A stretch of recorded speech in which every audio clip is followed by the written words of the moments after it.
Senarai rasmi 20 jenazah tiba esok diumum. Lapangan terbang Sultan Azlan Shah selamat untuk digunakan.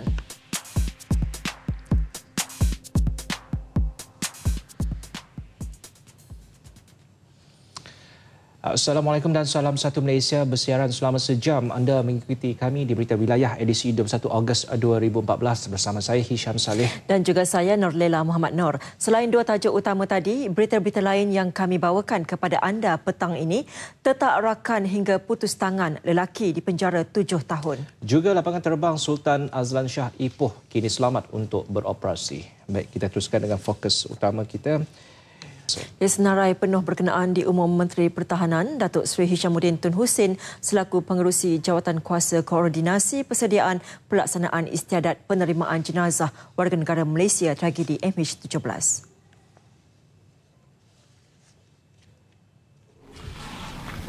Yang telah pun dikenal pasti, yang 20 jenazah ini melibatkan 11 orang beragama Islam, 9 orang bukan Islam. Jumlah ini juga melibatkan 11 penumpang serta 9 anak kapal. Nama 20 jenazah tadi akan saya edarkan secara bertulis juga. Daripada 20 jenazah ini, 17 jenazah akan diterima dalam keranda, manakala 3 lagi jenazah akan dibawa dalam bekas tabu, iaitu jenazah Elizabeth Ng, Lee Hui Pin dan Evangeline Kernela. Dalam pada itu, Menteri Kemajuan Luar Bandar dan Wilayah Datuk Seri Muhammad Syafiee Abdal berkata, orang ramai juga boleh memberi penghormatan di laluan yang dilalui kenderaan jenazah. Pertama ialah Mestura. Untuk jenazah yang dibawa ke Kuching, dia akan menerusi Charlie. Ya. Manakala jenazah yang kita akan bawa ke Johor, satu di Paroi, satu di Pagu, satu di Segamat, akan kita gunakan helikopter. Dan jenazah yang kita akan bawa ke Perak, di 2 tempat, satu di Ipoh dan satu di Taiping. Ya, kita akan gunakan helikopter. Yang di-Pertuan Agong Tuanku Abdul Halim Muazzam Shah juga dijangka berkenan berangkat ke Majlis Pengkebumian di Putrajaya.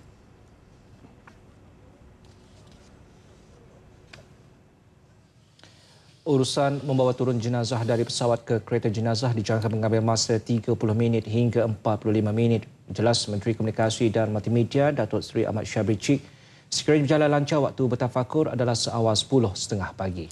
Pesawat berkenaan dijangka tiba pada pukul 9.45 pagi.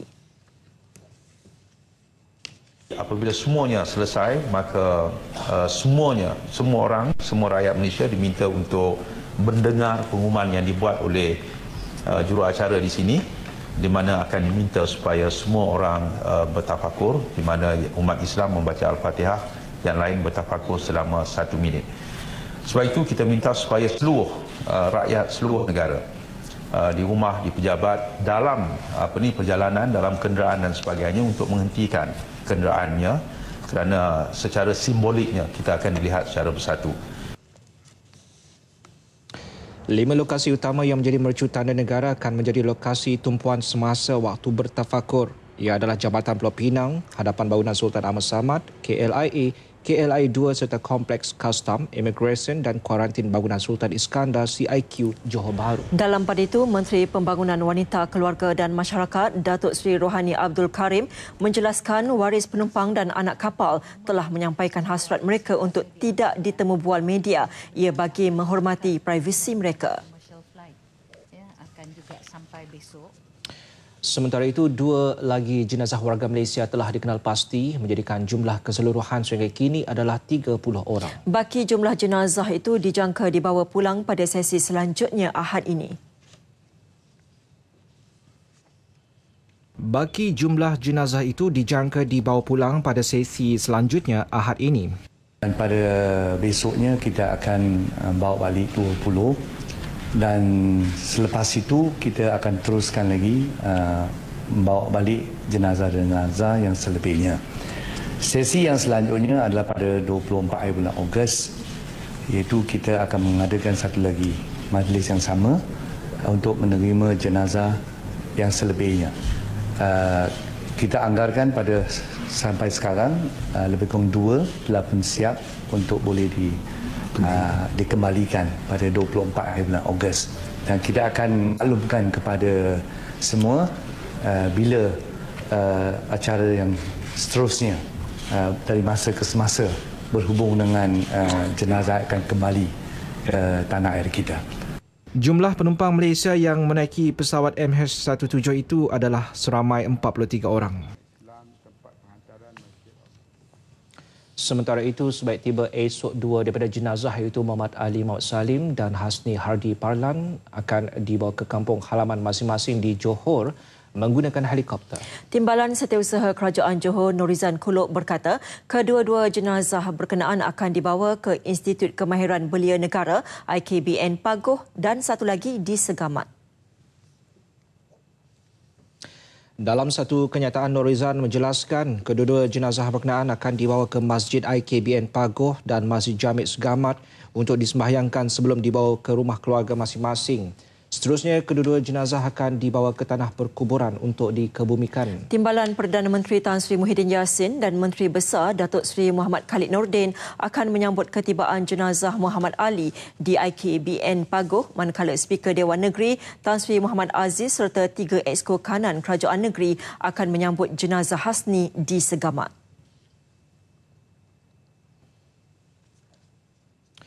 Tinjauan RTM di kediaman keluarga Allahyarham Muhammad Ali Muhammad Salim pula mendapati segala persiapan menyambut jenazah telah dilakukan seawal pagi semalam. 5 kemah disediakan bagi memudahkan mereka yang menziarah dan menunaikan solat jenazah dengan selesa. Selain itu, tanah perkuburan tempat Allahyarham yang akan disemadikan juga telah siap sepenuhnya. Bagi keluarga Allahyarham, kepulangan jenazah anak ke-6 dari 8 beradik ini sememangnya dinantikan. Walaupun tidak dibenarkan untuk melihat wajah jenazah, mereka tetap bersyukur dapat melihat jenazah dibawa pulang. Makin teringat. Teringat macam mana? Ya, teringat sangatlah. Kalau saya serahkanlah, kalau dia kata tak boleh, ikut sajalah. Macam-macam perasaan, gembira ada, sebab ada, nervous ada, macam-macam lah. Tapi memang nak sambut dia dengan hati yang kita rasa nak sambut dia sangat lah. Rasa kehilangan sebab tu salah satu benda yang paling kami nak tengok, tapi dikatakan dinasihatkan tak tengok, kami reda dengan keputusan itulah. Dan bersyukur sangat pada Allah Subhanahu Wa Taala lah. Sekian lama kita berdoa, akhirnya mabul juga lah. Kita sebagai umat Islam, kita harus reda dengan ketentuan ilahi. Saya berterima kasih sangat-sangat, tak terkata macam mana nak ucap. Hanya Allah Subhanahu Wa Taala saja yang dapat membantu pihak kerajaan, terutama sekali Timbalan Perdana Menteri kita kan, Perdana Menteri kita sebagai mana dia memberi sumbangan kepada keluarga kami yang sedang bersedih kan, sedih kehilangan ahli keluarga. Rakyat seluruh negara juga telah bersedia sempena istiadat penghormatan jenazah MH17 dan Hari Perkabungan Negara esok. Rakyat Malaysia umumnya telah mengetahui esok adalah Hari Perkabungan Negara dan akan bertafakur sebagai tanda menghormati jenazah. Saya sendiri pun akan memakai pakaian hitam lah, dan untuk menghormati pada jenazah-jenazah yang kepada keluarga yang lain lah. No matter what kan, we should mourn and we should not celebrate too much and all, just in respect of those. Basically, if you feel good doing it, actually it's a go ahead lah, it's a great thing to share this moment of grief together lah. Pakai pakaian hitam tu sekurang-kurangnya yang kita boleh buat, the least yang kita boleh buat untuk tunjukkan kita punya support.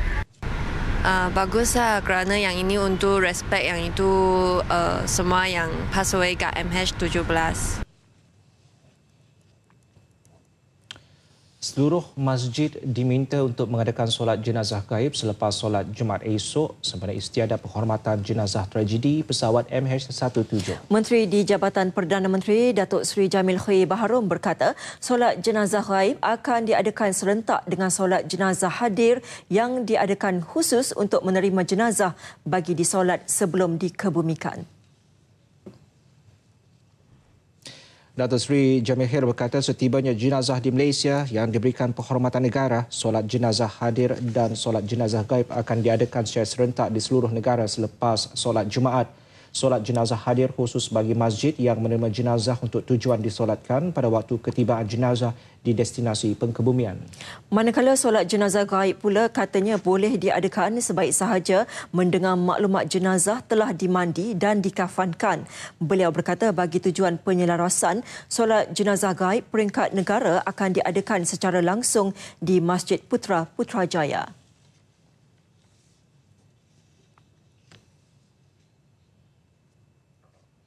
Dan ini pula nasihat kepada semua penumpang pesawat yang menggunakan KLIA dan KLIA-2 esok. Berikutan berlangsungnya istiadat penghormatan penerimaan jenazah MH17, mereka dinasihatkan tiba tepat mengikut waktu yang dijadualkan. Dalam satu kenyataan, Malaysia Airports Holdings Berhad MAHB menjelaskan istiadat itu dijadual bermula kira-kira 6 pagi dan berakhir kira-kira 1 tengah hari dan membabitkan jalan-jalan utama menghala ke dan dari KLIA dan KLIA-2. Orang ramai juga dinasihatkan tidak meletakkan kenderaan di sepanjang jalan utama masuk dan keluar KLIA dan KLIA-2 bagi memastikan trafik berjalan lancar bagi istiadat berkenaan. MAHB akan bekerjasama rapat dengan Polis Diraja Malaysia PDRM untuk memastikan trafik berjalan lancar dan mengurangkan kesulitan kepada penumpang dan mereka yang menggunakan lapangan terbang tersebut. Timbalan Perdana Menteri Tan Sri Muhyiddin Yassin dalam pada itu sempat membuat tinjauan dan mendengar taklimat ringkas berhubung persiapan akhir istiadat penghormatan jenazah warga Malaysia dalam tragedi MH17 pagi tadi. Taklimat diberikan Panglima Angkatan Tentera Jeneral Tan Sri Zulkifli Maczin di Kompleks Bunga Raya Lapangan Terbang Antarabangsa Kuala Lumpur KLIA. Turut memberi taklimat kepada Tan Sri Muhyiddin termasuk Menteri Pertahanan Datuk Seri Hishamuddin Tun Hussein, Menteri Komunikasi dan Multimedia Datuk Seri Ahmad Syabri Cik serta Menteri Pembangunan Wanita, Keluarga dan Masyarakat Datuk Seri Rohani Abdul Karim. Terdahulu seramai 200 petugas media diberi taklimat mengenai perjalanan upacara berkenaan yang akan bermula seawal pukul 7.30 pagi esok oleh pihak Tentera Udara Diraja Malaysia TUDM dan Jabatan Penerangan.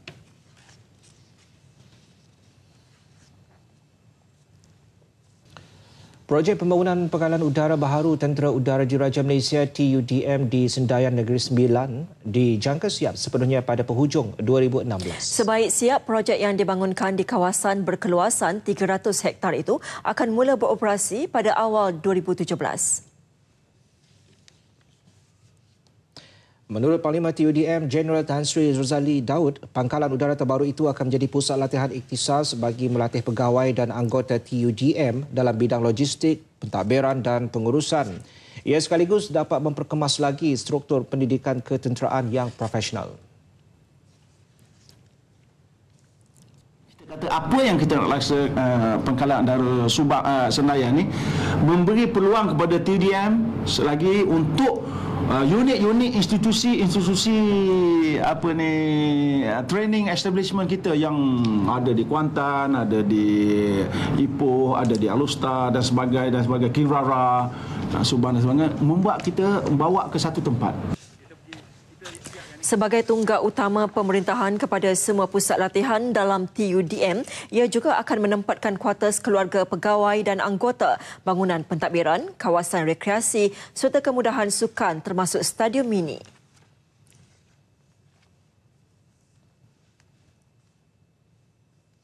Lapangan terbang Sultan Azlan Shah LTSAS Ipoh yang sebelum ini berdepan masalah lubang benam kini selamat dan boleh digunakan. Perkara itu disahkan Timbalan Menteri Pengangkutan Datuk Abdul Aziz Kaprawi ketika mengadakan lawatan ke lapangan terbang tersebut tengah hari tadi. Isu lubang benam sebelum ini berjaya diselesaikan setelah pihak Malaysia Airports Holdings Berhad MAHB membuat kajian dan melantik syarikat pakar bagi melihat permasalahan berkenaan. Mendapan biasa yang telah diatasi. Maka apabila perkara masalah sinkhole ini telah dapat diatasi dan didapati tiada sinkhole, dan hari ini telah kita isytiharkan bahawa lapangan terbang Ipoh boleh digunakan secara penuh oleh pesawat 737 Boeing dan Airbus 320 tanpa ada had. Dalam perkembangan berkaitan, kerajaan juga katanya akan mempertimbangkan permohonan kerajaan negeri bagi membina lapangan terbang yang lebih besar. Sebelum ini, Jawatankuasa Kira-Kira Wang PAC Negeri melahirkan duka cita dan kecewa apabila Kementerian Pengangkutan MAHB serta syarikat perunding pembinaan bagi kerja naik taraf LTAS gagal mengemukakan laporan kajian penuh seperti yang dikehendaki. Laporan itu diminta apabila PAC mendapati landasan LTAS tidak boleh digunakan. Kerajaan menyalurkan peruntukan RM179 juta untuk membiayai program bantuan rumah PBR di seluruh negara tahun ini. Daripada jumlah itu, RM2 juta diperuntukkan untuk negeri Selangor. Menteri Kemajuan Luar Bandar dan Wilayah Datuk Seri Syafiee Apdal berkata sasaran pelaksanaan untuk pembinaan PBR ialah sebanyak 8,175 buah rumah di seluruh negara termasuk Sabah dan Sarawak. Daripada jumlah itu, sebanyak 2,965 buah telah dibina di Semenanjung 1,410, Sabah 492 dan di Sarawak 1,063. Akan tingkatkan dan akan teruskan dari masa ke semasa, dan saya berharap dalam belanjawan yang mendatang ini, iaitu bulan 10, Kementerian Kewangan khususnya Yang Amat Berhormat Perdana Menteri selaku Menteri Kewangan akan dapat mempertimbangkan supaya kita dapat bukan hanya meneruskan bahkan juga meningkatkan usaha membantu masyarakat yang daib ini.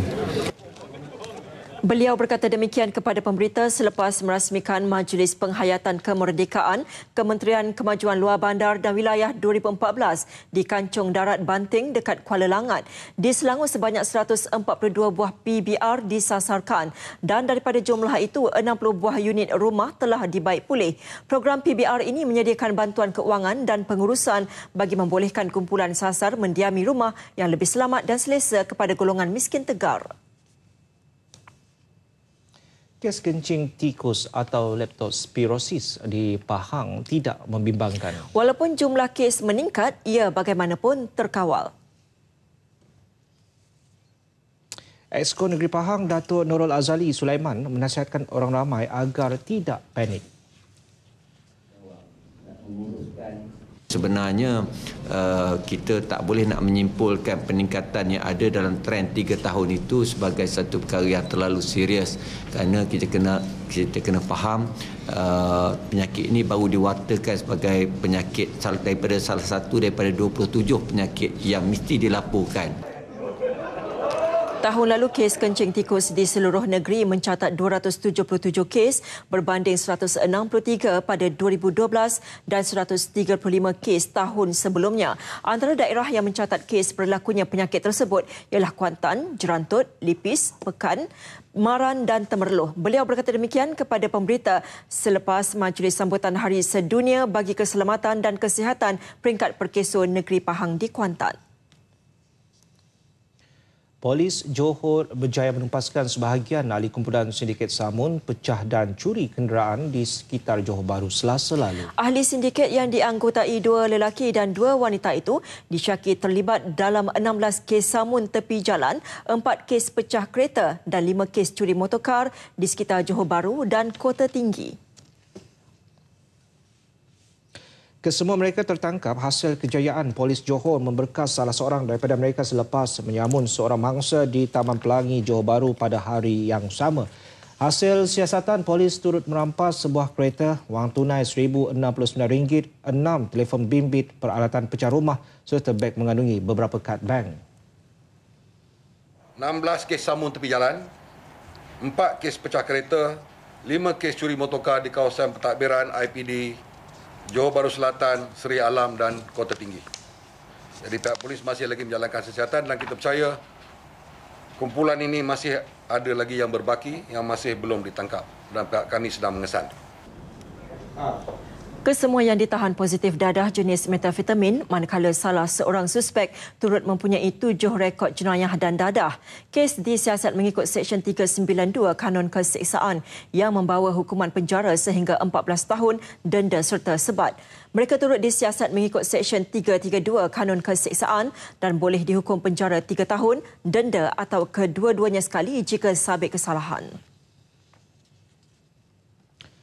Gara-gara bertindak sendiri kerana dituduh pencuri bahan binaan, seorang lelaki di Setiu, Terengganu dihukum 7 tahun penjara dan 1 sebatan. Hukuman dijatuhkan Mahkamah Sesyen Kuala Terengganu terhadap Abeloh Gedebe akibat tindakannya menetak pergelangan tangan seorang tukang rumah hingga putus penghujung tahun lalu.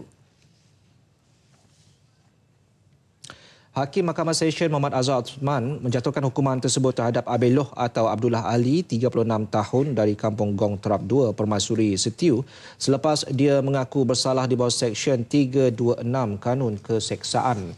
Mengikut fakta pertuduhan, tertuduh pada 25 Disember tahun jam 6 petang didakwa dengan sengaja menyebabkan kecederaan parah pergelangan tangan terhadap Muhammad Daud Yusof, 42 tahun. Tertuduh didakwa mengejar mangsa dan menetap mangsa menggunakan sebilah parang sehingga putus pergelangan tangan kerana berang dituduh mencuri beberapa batang besi binaan milik mangsa. Mangsa kemudian diselamatkan 2 lagi rakan yang turut berada di tempat kejadian. Pertuduhan kes dijalankan Timbalan Pegawai Pendakwa Raya Masri Wani Mahmud. Tertuduh tidak diwakili mana-mana peguam bela. Di Kemaman, seorang wanita warga emas maut apabila sebuah kenderaan dipancuan 4 roda yang dinaikinya terbabit dalam satu kemalangan pagi tadi. Ngah binti Ismail, 73 tahun, meninggal dunia di tempat kejadian.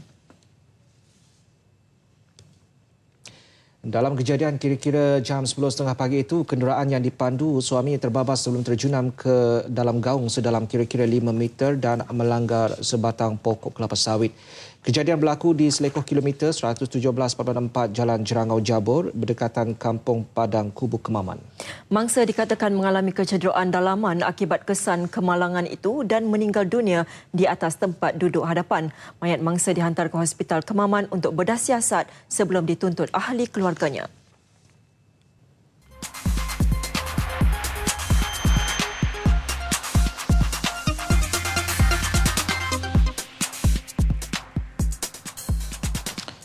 Baik, saudara, seperti biasa mengambil tempat dalam segmen berita wilayah lintas langsung negeri-negeri dan kami mulakan terlebih dahulu dengan negeri Sarawak di studio Kuching. Pelancaran kempen kibarkan jalur gemilang dan konvoi Kembara Merdeka serta ketelusan Sarawak dalam pengurusan hutannya antara laporan dari Bumi Kenyalang untuk petang ini. Jadi kita silakan Gracia Vicky Chua untuk laporannya. Silakan. Terima kasih Hisham dan Nolela di Angkasa Puri. Salam sejahtera dan salam satu Malaysia. Pelancaran kempen Kibar Jalur Gemilang dan konvoi Kembara Merdeka peringkat negeri Sarawak berlangsung pada skala sederhana di tebingan Kuching pagi. Ini berikutan beberapa tragedi buruk yang melanda negara tahun ini. Pelancaran disempurnakan oleh Menteri Muda Perumahan Datuk Abdul Karim Rahman Hamzah mewakili menterinya Datuk Ahmad Abang Johari Tun Openg. Konvoi Kembara Merdeka yang disertai 7 buah kenderaan dan 26 peserta akan menjelajah Sarawak dalam 3 fasa. Fasa pertama dari Kuching ke Samarahan bermula hari ini hingga 24 Ogos, manakala fasa kedua dari Sibu ke Sri Aman dari 26 hingga 28 Ogos. Fasa ketiga akan bermula dari Bintulu ke Miri pada 11 hingga 17 September yang sekaligus menyertai sambutan Hari Malaysia pada 16 September di Miri. Pemain industri perhutanan di Sarawak harus terus bekerjasama dengan kerajaan negeri dalam merealisasikan sasaran 10 hingga 15 juta meter padu hutan tanam menjelang 2020. Menteri Perancangan Sumber dan Alam Sekitar 2 Datuk Amar Awang Tengah Aliasan berkata kerjasama itu penting untuk menangani cabaran-cabaran dalam memastikan industri yang mampan. Menurutnya, dasar klasifikasi penggunaan tanah yang ada mensasarkan 6 juta hektar hutannya sebagai estet hutan kekal termasuk 1 juta hektar hutan tanam, 1 juta hektar kawasan terlindung sepenuhnya dalam bentuk taman negara, santuari hidupan liar dan reserv semula jadi, 3.7 juta hektar untuk pertanian dan 1.7 juta hektar untuk kegunaan lain. Beliau berucap pada majlis makan malam meraikan peserta-peserta seminar pensinjalan pengurusan hutan bagi hutan semula jadi di Kuching. Beliau menegaskan Sarawak amat terbuka dan tulus dalam pengurusan hutannya dan telah menjemput pihak antarabangsa termasuk Organisasi Antarabangsa Hutan Tropika ITTO untuk membuat inventori dan cadangan pengurusan hutan. Beliau berharap seminar itu akan memberi perspektif baharu terhadap pengurusan hutan dan semua peserta bersikap tulus dan positif dalam mengemukakan pandangan, maklum balas berdasarkan pengalaman masing-masing demi kepentingan sektor perhutanan negara. Sarawak Energy Berhad SCB perlu mengembangkan sistemnya termasuk membina loji janakuasa baru terutamanya tenaga hidro dan loji arang batu, membina dan mengukuhkan talian transmisi dan talian pengagihan. Menteri Perancangan Sumber dan Alam Sekitar 2 Datuk Amar Awang Tengah Ali Hassan berkata, langkah itu adalah bagi memenuhi pertumbuhan pesat industri tenaga dengan kapasiti sedia ada berjumlah 1,250 megawatt dijangka meningkat kepada 5,103 megawatt pada tahun 2020. Jelas beliau pertumbuhan pesat itu berikutan permintaan yang tinggi daripada industri-industri yang dijangka ditubuhkan dalam skor dan perkembangan organik tempatan. Berucap pada Majlis Ramatama Aidilfitri SEB di Menara SEB Kuching, Datuk Amar Awang Tengah berkata setakat ini liputan bekalan elektrik telah meningkat kepada 87.2% jumlah penduduk di negeri ini. Katanya membekalkan tenaga elektrik jauh ke pedalaman dengan talian pengagihan yang panjang kepada populasi yang sangat kecil, jarang dan berselerak memerlukan inovasi dan teknologi baru seperti mini hidro, solar hybrid dan biomas. Justru SEB boleh menerajui dalam penyelidikan dan mengenal pasti kaedah bagaimana penduduk jauh di pedalaman akhirnya dapat menikmati kemudahan yang sepatutnya. Sebanyak 200 buah rumah di Limbang dan Kuching telah dibaik pulih oleh IM Sarawak menerusi projek Nadi Kasih yang dilaksanakan oleh Yayasan Rakyat 1 Malaysia YR1M dan Yayasan Pembangunan 1 Malaysia Berhad 1MDB bagi fasa pertama sejak projek itu dimulakan pada tahun lepas. Daripada jumlah itu, 30 buah rumah yang telah dibaik pulih itu adalah kawasan Dewan Undangan Negeri Debak Laut. Ahli Majlis Penasihat Sarawak 1 Malaysia 1MSEC Irwan Zulkarnain Muhammad Hasbi berkata projek itu adalah untuk membantu keluarga miskin dan kurang bernasib baik di pelbagai lokasi di Sarawak membaiki rumah serta menyediakan peluang kehidupan yang lebih baik untuk mereka. Menerusi projek yang dikasih itu, IM Sarawak menyediakan dana dan bekerjasama dengan pemimpin-pemimpin masyarakat dalam membantu mengenal pasti rumah yang perlu dibaiki. Irwan berkata demikian semasa taklimat projek yang dikasih IM Sarawak di Kuching. Setiap rumah menerima bantuan dalam bentuk kerja-kerja baik pulih dengan kos sehingga RM5,000. Penerima bantuan itu, Wan Ismail Wan Ibrahim melahirkan kesyukuran dan gembira yang tidak terhingga. Saya rasa gembira lah. Sebab dulu saya susah lah. Rumah pun bila hujan semua masuk lah. Sekarang dah okey lah. Ada rasa puas hati sikit lah. Jadi saya mau ucap terima kasih lah kepada siapa-siapa yang terlibat lah. Projek itu akan diperluaskan ke kawasan lain termasuk Julau, Sibu, Serian, Daro, Kapit dan Lubuk Antu. Majlis Ramatama Aidilfitri terus memeriahkan malam-malam Syawal terutama mengakhiri penghujungnya.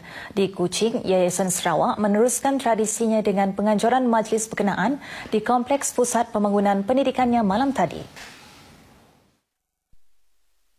Ketua Menteri Tan Sri Datuk Amar Haji Adnan Haji Satim selaku pengerusi Yayasan Sarawak bersama isterinya Puan Sri Datuk Haja Jamilah Haji Anu merupakan antara 300 kaki tangan serta ahli keluarga yayasan itu.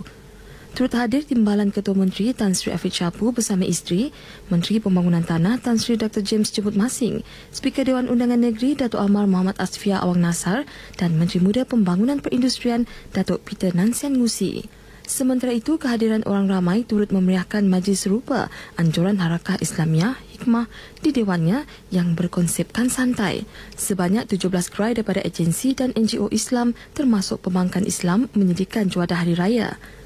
Menteri Muda di Pejabat Ketua Menteri Datuk Daud Abdul Rahman dalam ucapannya berharap agar martabat Islam di negeri Sarawak terus kekal dengan adanya persefahaman di antara agensi Islam dan NGO Islam. Majlis itu dimeriahkan dengan pelbagai persembahan dan pertandingan. Laporan itu mengakhiri sumbangan Sarawak untuk berita wilayah petang ini. Itu cerita seterusnya. Kita kembali ke Angkasa Peri bersama Hisham dan Nolela. Gracia, terima kasih.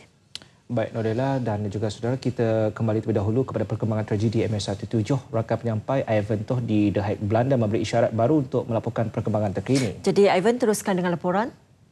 Ivan.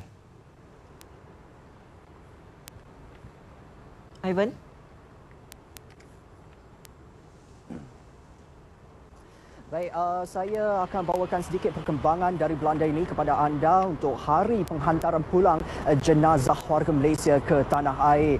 20 jenazah Malaysia akan diterbang pulang hari ini, 17 dalam bentuk keranda dan 3 lagi dalam bentuk bekas abu. Sebelum ini kami maklumkan bahawa penerbangan pesawat khas MAS yang membawa kesemua jenazah itu akan berlepas pada pukul 2 petang waktu tempatan ataupun kira-kira pukul 8 malam waktu anda di Malaysia. Tetapi setelah disahkan semula, penerbangan pesawat khas itu hanya akan berlepas pada pukul 3.15 petang waktu kami di sini ataupun kira-kira pukul 9.15 malam waktu di Malaysia. Apa yang berlaku pada pukul 2 petang nanti, semua keranda-keranda berisi jenazah ini akan diangkut ke dalam pesawat kargo itu dan kemudian akan berlaku proses dokumentasi dan juga proses terakhirnya iaitu inspection oleh 2 pegawai mewakili Malaysia, seorang pegawai MAS dan seorang lagi pegawai kedutaan Malaysia di Belanda ini yang akan membuat pemeriksaan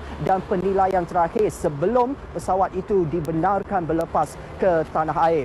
Dan sebentar lagi iaitu pada pukul 12 kira-kira setengah jam lagi, waris keluarga pula akan menaiki penerbangan komersial ke Malaysia. Ini bermakna waris keluarga akan tiba lebih awal di Malaysia pagi esok sebelum pesawat membawa semua jenazah ini mendarat di Kompleks Bunga Raya Lapangan Terbang Antarabangsa Kuala Lumpur KLIA. Dan semalam sebenarnya semua jenazah ini telah pun dipindahkan dari rumah mayat Monita Inime di The Hague ke Kompleks Kargo di Lapangan Terbang Antarabangsa Schiphol ini untuk proses terakhir petang nanti. Itu sahaja perkembangan setakat ini. Kami akan cuba bawakan lintas langsung dan juga perkembangan terkini mengenai upacara ataupun proses penyerahan dan juga penghantaran pulang semua jenazah Malaysia yang akan berlaku hari ini, 20 kesemuanya pada malam nanti waktu anda di Malaysia, apapun ia tertakluk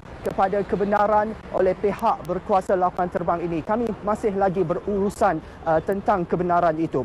Baik, itu sahaja yang boleh saya kongsikan buat masa ini. Kita kembali ke Angkasa Puri. Ya, terima kasih Ivan dari The Hague. Baik, dan Nasri, kita kembali ke segmen lintas langsung negeri. Skim pendapatan terancang secara tetap bagi mangsa-mangsa kebakaran di Sabah sedang dipergiatkan. Laporan lanjut kita bersama Jovinia Jim Lajim langsung dari Kota Kinabalu. Silakan Jovinia. Terima kasih Hisham dan Norlela di Angkasa Puri. Salam sejahtera dan salam satu Malaysia. Skim penempatan terancang secara tetap bagi mangsa-mangsa kebakaran yang terlibat di negeri ini sedang dipergiatkan. Sehingga kini hampir 700 buah rumah dikesan dengan 200 daripadanya telah ditempatkan di penempatan-penempatan terpilih.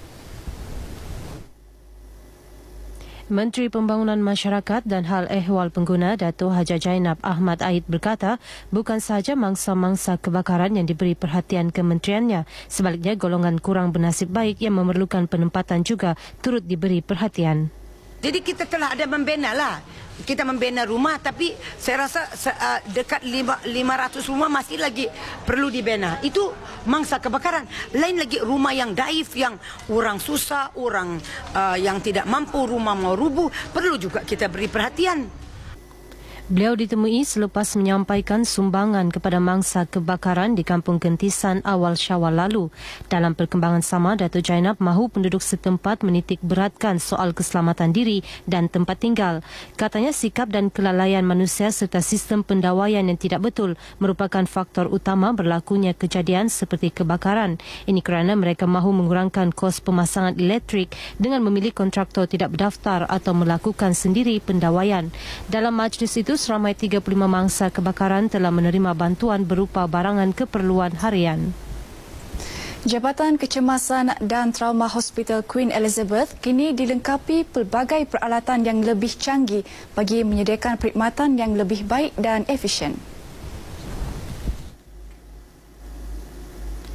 Menurut Ketua Jabatannya Dr. Ahmad Hashim, penaik tarafan perkhidmatan dan kemudahan itu juga bagi menampung jumlah pesakit yang lebih ramai selain memberikan perkhidmatan rawatan yang lebih berkualiti. Antara perkhidmatan tersebut termasuk Dewan Bedah Kecemasan, bilik rawatan asma, bilik CT scan dan farmasi 24 jam. Beliau ditemui pemberita RTM dalam taklimat dan lawatan Jabatan Kecemasan di Kota Kinabalu. Turut hadir dalam lawatan tersebut Pengarah Hospital Queen Elizabeth Dr. Herrick Corey. Dalam perkembangan lain, Dr. Herrick memberitahu setakat ini tiada sebarang kes melibatkan virus Ebola dilaporkan di Sabah. Virus Ebola merupakan sejenis penyakit demam berdarah yang boleh membawa maut dan kini menular di beberapa negara Afrika Barat. Usaha 3 wanita warga emas yang berjalan kaki dari Tawau dan berakhir di Kota Kinabalu membuktikan umur bukan penghalang untuk mereka menguji kemampuan diri. Usaha itu bagi menjayakan Bulan Kemerdekaan Negara yang ke-57. Datuk Elizabeth Morris, Clarice Majigo dan Rosmo Gloy yang kesemuanya berusia 50 tahun ke atas memulakan perjalanan dari Tawau sebelum melalui 9 daerah dengan berjalan kaki sejauh 5 km. Perjalanan itu akan berakhir 31 Ogos ini di Ibu Negeri. Presiden Majlis Perbenaran Tawau MPT Datuk Ismail Mayakub yang membuat pelepasan berjalan kaki merdeka di perkarangan MPT berkata komitmen yang ditunjukkan itu membuktikan rasa cinta mereka terhadap negara. Justru golongan belia khususnya wanita di negeri ini juga wajar menjadikan mereka sebagai contoh dalam membakar semangat juang bagi menyemarakan Bulan Kemerdekaan. Program ini merupakan kali kedua diadakan selepas 2006. Umat Islam khususnya di negeri ini perlu mengukuhkan pegangan dan fahaman terhadap akidah Ahli Sunnah wal Jamaah yang menjadi pegangan umat Islam di negara ini. Menteri Kerajaan Tempatan dan Perumahan Sabah, Datuk Haji Haji Nur berkata, pegangan itu penting dalam menangani pelbagai cabaran dan ancaman masa kini, termasuk ajaran sesat seperti Syiah, selain memperkukuhkan perpaduan dalam kalangan umat Islam agar mereka terus cemerlang. Beliau berucap merasmikan wacana pemantapan akidah Ahli Sunnah wal Jamaah di Dewan Saadah Wisma Muiz, Kota Kinabalu. Teksnya disampaikan Pembantu Menteri kepada Ketua Menteri, Datuk Haji Muhammad Arifin Haji Muhammad Arif. Program wacana pemantapan akidah merupakan salah satu pengisian sempena program dakwah negara peringkat negeri Sabah. Program ini diadakan bagi memberi penjelasan dan kefahaman mengenai pegangan serta iktikad Ahli Sunnah wal Jamaah, konsep wasatiyah dalam Islam serta fahaman ekstrim yang mampu menggugat negara. Lebih 500 orang terdiri daripada pelajar sekolah dan kaki tangan kerajaan dan swasta menghadiri program tersebut. Pemangku Presiden Pertubuhan Pasok Memogun Kadazan Dusun Murut Bersatu APKO, Datuk Madius Tangau, yakin APKO akan terus memperkukuhkan dasar perjuangan parti pada landasan yang betul sekaligus meningkatkan keupayaan kepimpinan agar mampu menangani pelbagai persoalan dalaman parti. Datuk Madius berkata APKO kini semakin stabil hasil sokongan ahli-ahlinya dan ia merupakan petanda ke arah proses transformasi urus tadbir. Malah dengan kerjasama gandingan muka-muka baharu barisan pemimpin berpengalaman, APKO akan terus relevan sebagai sebuah parti yang sentiasa mengutamakan aspirasi rakyat.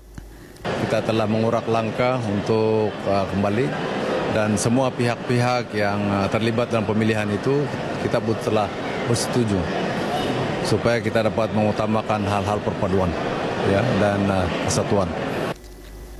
Beliau berkata demikian kepada media selepas merasmikan konvensyen APKO Zon B Tuaran dan Kota Blud di Dewan Tun Hamdan Tamparuli.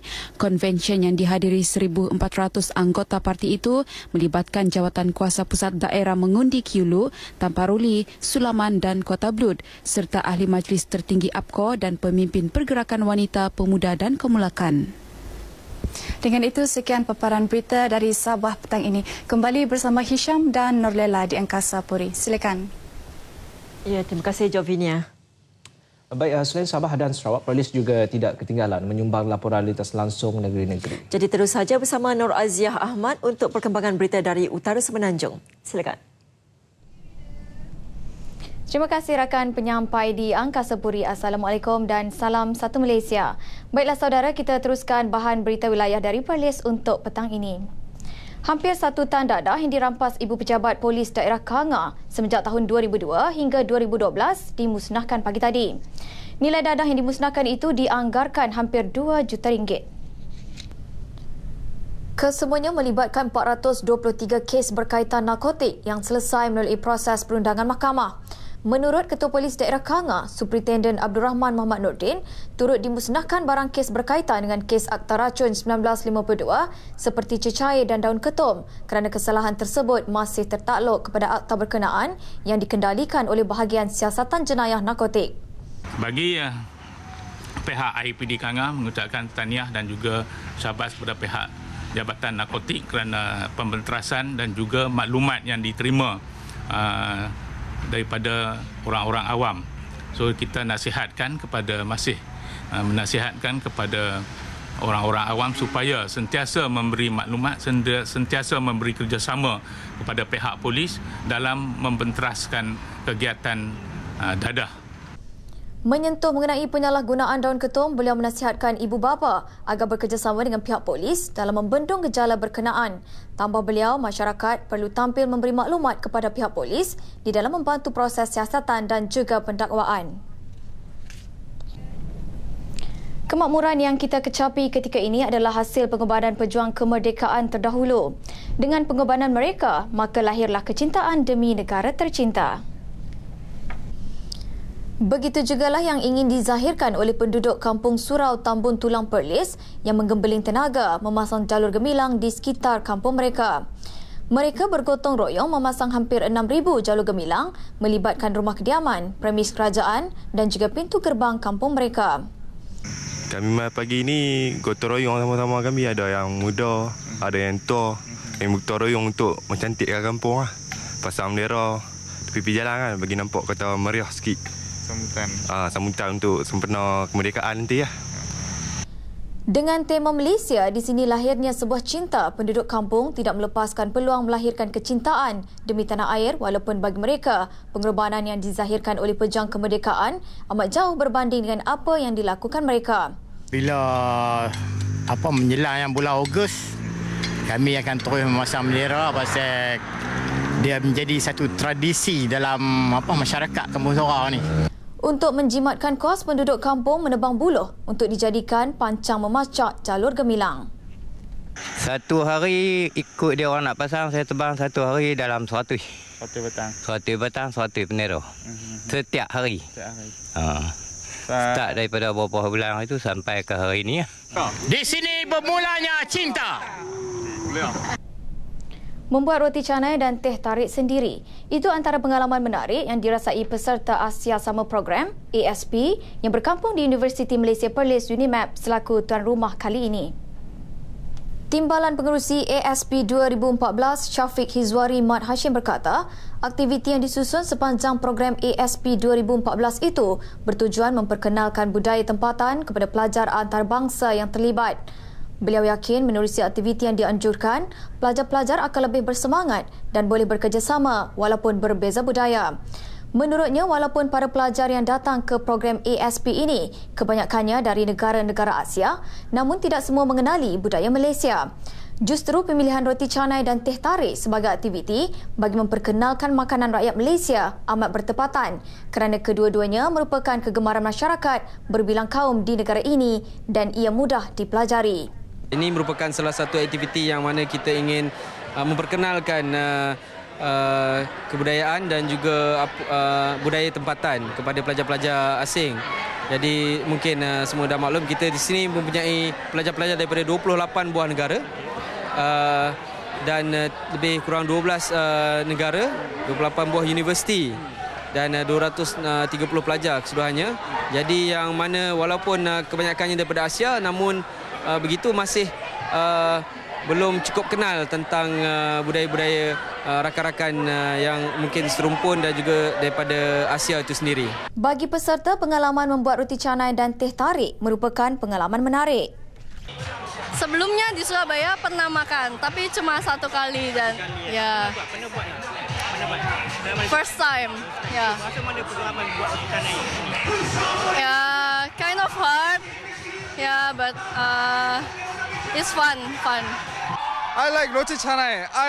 I make the roti canai and I taste it, but it's really good. And then if I bring that to Korea, I hope to share to spread in Korea. ASP 2014 yang diadakan kali ketiga itu bermula dari 4 hingga 25 Ogos ini disertai 230 peserta mewakili 28 universiti dari 12 buah negara di Asia termasuk Malaysia. Sekian bahan berita dari Perlis, kembali semula bersama rakan setugas di Angkasa Puri. Silakan. Terima kasih Hafiz.